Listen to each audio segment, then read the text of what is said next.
Hello, hello, hello. Welcome. We're on Empowered in Heels, and I'm so delighted to have this show. Um, as you are aware, we have been having Empowered in Heels different series. So this is our fourth series with Empowered in Heels, and we have a lovely guest called Mary Blue.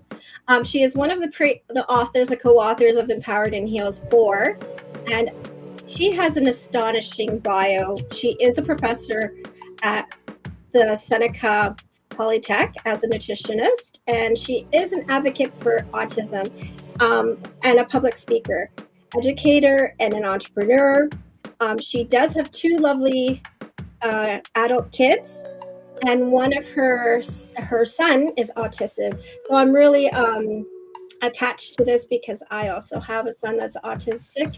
So she is amazing with nutrition. She has given great tips in the book. So if you really need a book for autism and how to relay with nutrition, pick up Empowered in Heels 4. It's on Amazon. We do have it on the link here. Purchase it today. And honestly, there's great speakers in there. So welcome Mary Wu onto Empowered in Heels.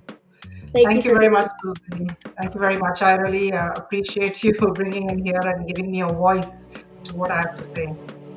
Well, I think it's great. This Empowered in Heels allows us to do different topics because it's not all related to one topic. I think it gets monotonous, and then you want to find out about different histories of other people and journeys, and how inspiring your journey was with the book. Um, did you find it easy to express your feelings in the book and putting it together? Yes, it was because, writing a book is daunting. And, it helps that, obviously you were there to support and be the publisher. And there were other ladies who were sort of, writing the story. And we were able to write it at a smaller scale. So that sort of, made it a little easier rather than writing a full, I guess, fledged book. So that helped. And it's just being able to sort of express ourselves in the journey that we have gone through and the different journeys that we've all had. Well, this is what I love about Empowered in Heels. It's mostly to inspire. It's a passion project to help other people. I Mhm. know when I was going through my things, I would have loved to have had a book to relate to and find tips as to how I can proceed with what I'm going through as a hope, like a vision of hope, right? What inspired you to write about your story and be part of Empowered in Heels? Actually, you stole some of my words. It was a dream project because, the journey of me helping my son was difficult. It wasn't easy and it was lonely. I didn't have anybody to talk to. I didn't have anybody to get help from. So, you know what? I actually went to the library and read a lot of books, and those books inspired me to sort of, do what I needed to do to help my son. And this is just sort of giving it back. And I want it to be a book of hope because I do talk to a lot of parents. And when you have a child with special needs, you always are worrying about what's going to happen to my child. So I just wanted to be a testimonial of something that I have implemented for my son that has worked. And if it has worked for me, it can definitely work for them. So it's just giving them that hope and also a voice. Like, I'm also a parent, not only just a nutritionist, but also a parent. So, I encourage parents to come and talk to me, like, because I found my journey very lonely. I didn't have anybody to talk to. I was always looking for another parent who had an autistic child, and I didn't know anybody. So I want to be that person who can be just a sounding board, somebody that you can just talk to, get some advice, and just be able to go about your day to day life. I love that. I really do. I can relate because even in this, I'm going through it with the school, the high school system. They look at it as a different issue and they don't even have anything to help you with that, right? Um, so I love what you're doing. Was there a defining moment in your journey that shifted your perspectives or gave you resilience and strength that made you want to keep on going?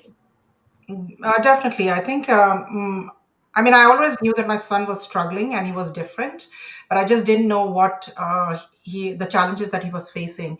So I guess the diagnosis of autism sort of really solidified it because I had also, like in my past, met some parents friends who had children with autism, and I saw the struggles and how parents were worried about what's going to happen to their child. So I made a decision that I'm going to do certain things differently so that I'm going to make my son a self-sufficient person who can have lead a good quality life. And when I'm gone, I don't have to worry about him. So that was, and I haven't shared in the book, but my brother also has autism, and only came to know much later in life. And I saw his struggles, and I saw my mom struggle, and I wanted to make sure that we don't repeat those mistakes. But obviously, my mom didn't know; she was not educated, and at that Yeah, time, autism was not well known. But now that I know what I know, I wanted to make sure that I am taking steps to make sure that my son is doing well. I love that. Yeah, yeah. See how funny how the life is when, um, the past they didn't know all about this and they just left it aside. Oh, they'll grow out of it, or oh, just give him some vitamins and he'll be fine. And then you find out now later in life that this is why, right? Exactly. So, has there been the biggest challenge? What has been the biggest challenge, and how did you overcome it? And if you have any major tips to give to future writers about this book. Okay, I guess the challenge is getting started because it seems like such a daunting task. And I remember a lot of, sending you messages saying, how do I start? So I guess the tip is, as you had already advised, is put all your thoughts down. As you go about your day, if you remember something, write it down. What helped me was I had done journaling for my kids. So when they were young, I would write everything that they did. So I had to go back to my journal and start to sort of look at it and remember those various incidents of what my son did, so I could sort of put it on paper. And just that sort of really helped. And then wherever I remembered something, I would write it down. And then I don't know about others, but for me, it's like you really need to get into the groove of writing. And once I get into that, I can sit down and literally get the whole book done in a day. So I just had to get into that, I guess, mindset. And then once I did it, I was able to produce the segments that I wrote. I agree. I think it's just going with the flow and writing, and not think it through. And then afterwards, you can go and correct it, or see what you want to add in, but just going with it and get it done, like you said. I think if we think and scratch it out and redo it again, we just get into the same cycle. That's what I suggest to all of the writers that come on board. And any with this piece, can you give one piece of advice to someone facing a similar struggle of what you have gone through? What I would say is that don't give up hope. That's the most important thing. Because, when I started this journey, I didn't know what the future would be, but I had a vision for my son. And my vision was that my son will be independent, he's going to be self sufficient, and he's going to live a fulfilling life. That was just my vision. And then obviously, I do pray a lot. I pray to God for guidance and direction. So I did that a lot. And then what I did is really started to research. Went to the library, in any book that said autism, I brought it home and started reading it. I started researching online, and through that, I found some organizations that actually help with the children with autism. So I started contacting them, trying to sort of get some more information. How could I sort of get some support, like with things like social interaction? Even my son used to love to cook, so I put him in a cooking class. So the thing is that yes, it's a journey, and for some people, it may be a really long journey, but never give up hope. There are so many ways, and nutrition is a big factor. Like, when I changed the way he ate and implemented those, I started to notice a difference in how he was behaving. Like his short term memory improved. And then I read a book where there was a lady who was a teacher as well as a parent of an autistic boy, and she, similar to what I did, is she gave some tips on what to do, and then I implemented those by teaching my son every skill that he needs to know in order to be independent. And it required a lot of patience, a lot of persistence, but do not give up, because there is definitely light at the end of the tunnel. And find some communities, find some, supportive people around you who can help you, be your cheerleaders, be your sounding board. And I'm happy to be that person if you ever want to reach out and talk to me. But that really helps, because I talk to a lot of parents and they always say, thank you very much for just talking to me, because I feel so much better just listening to what your journey is. And that way, even if you take 1%, 2% of it and implement it in your life, it will get better. I love that. Yeah, I agree. Support system is really important. And you know what? Just to listen to someone that is going through a struggle, it helps so much to unload what you're feeling Mhm. and not be critical, right? So I think that's great that they connect with you. So with your journey, I guess you empowered your son by taking cooking school classes because he loves cooking. How did you empower yourself?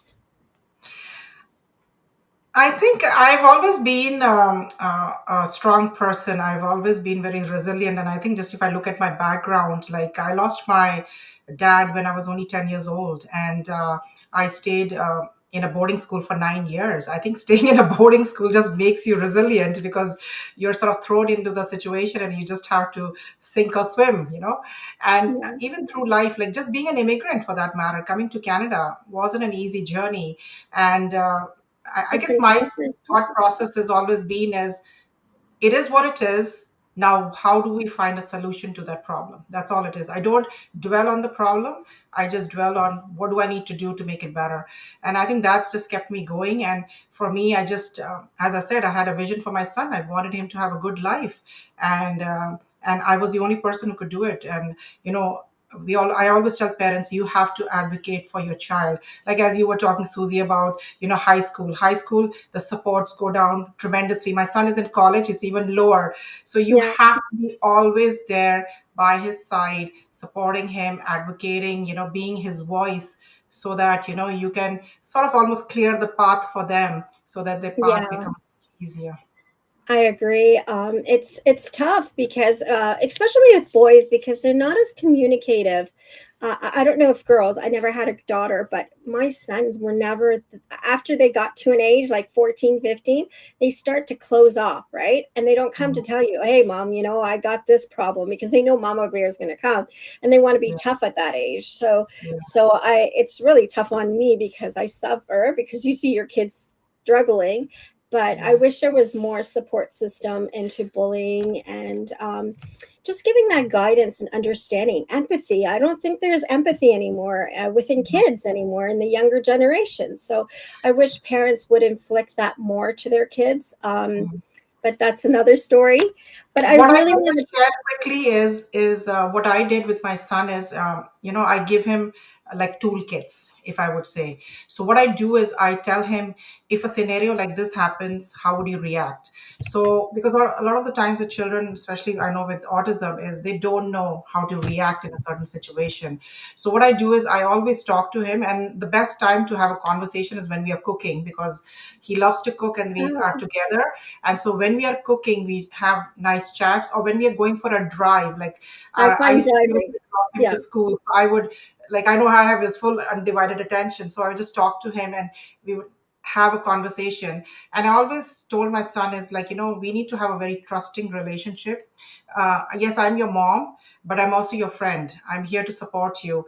So I'm fortunate that I have a really good relationship with my son. He tells me everything that he needs to tell me.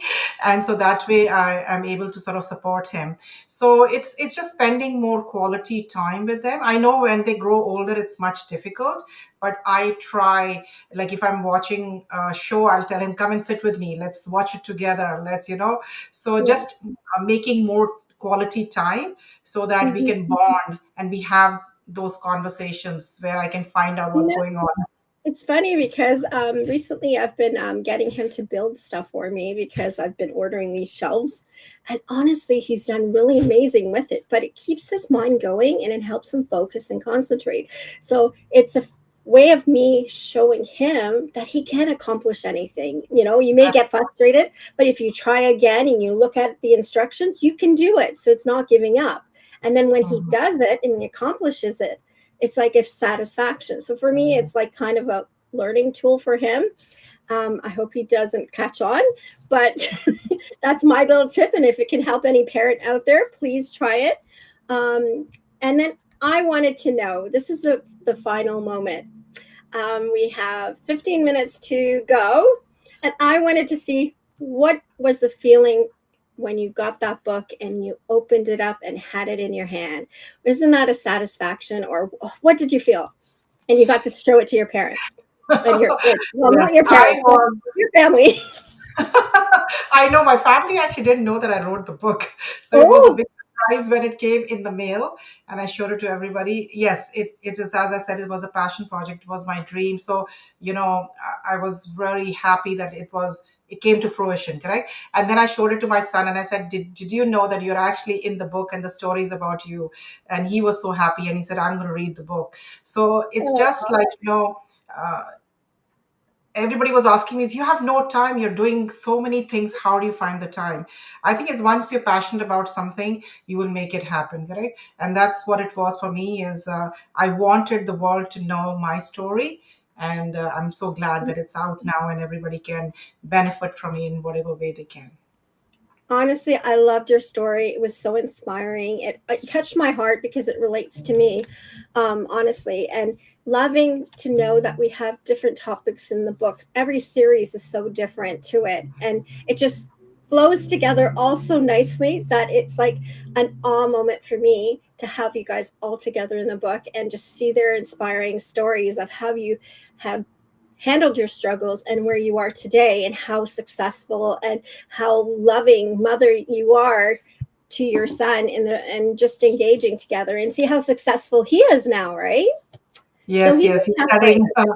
he's studying to be a massage therapist and Oh, he's in his third year. And I'm okay. so proud of him because I think I didn't realize how tough massage therapy is. And he's doing it all by himself. I don't teach him. He is independent. And that's exactly what my vision was for him. Okay. Yeah, but I know they have to know like the muscles, the tissues, the bone structures and stuff like that. It gets really hard. Yeah. It is tough. It is tough because he Yeah. does a lot of stuff on me and I can see it. They need to learn anatomy and all that stuff. So, Yeah. hats off to him for I'm proud of him. sticking Yeah. around and not giving up and continuing to pursue his dream. Yeah, and I will see him doing it because he has an astonishing mother that encourages him. And that's what I tell my son. I go, everyone learns differently. You just need to know your style of learning and push yourself, because if you don't push yourself, no one else will. We have Absolutely. our own characters and persona, that our own minds, that we can encourage you, but you are the one that's going to do it. So yeah, yeah.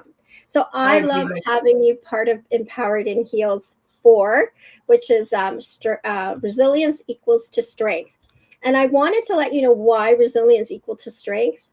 It's because you need to be resilient to be strong and to keep on going. And our book itself, if you notice the beautiful picture, it shows that a woman in heels, and even though she's struggling with that heel and it broke and her foot is like hurting her, she keeps on going. So that's why I wanted to relate to all of you guys as authors, because your stories are so individual and very encouraging with the journeys that you have gone through. So thank you so much for being our guest and Empowered in Heels. And I pick up the book. It's on Amazon. We will be in Indigo soon. We're waiting for dates. Hopefully that will be soon. But I thought we would start the ring of Empowerment Month. And honestly, Mary, I want to give you an award for being a woman of influence. And that's going to be coming soon to you. Well, thank Okay. you very much, Susie. Thank you so Appreciate much. all the support and help in bringing our dreams to fruition because I think without your support, we wouldn't have been able to write this book.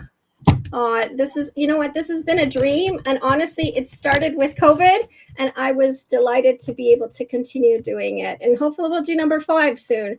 So, in a year's time. But thank you for being our guest on Empowered in Heels. I will see you soon. Please pick up the book. Check out Mary Wu.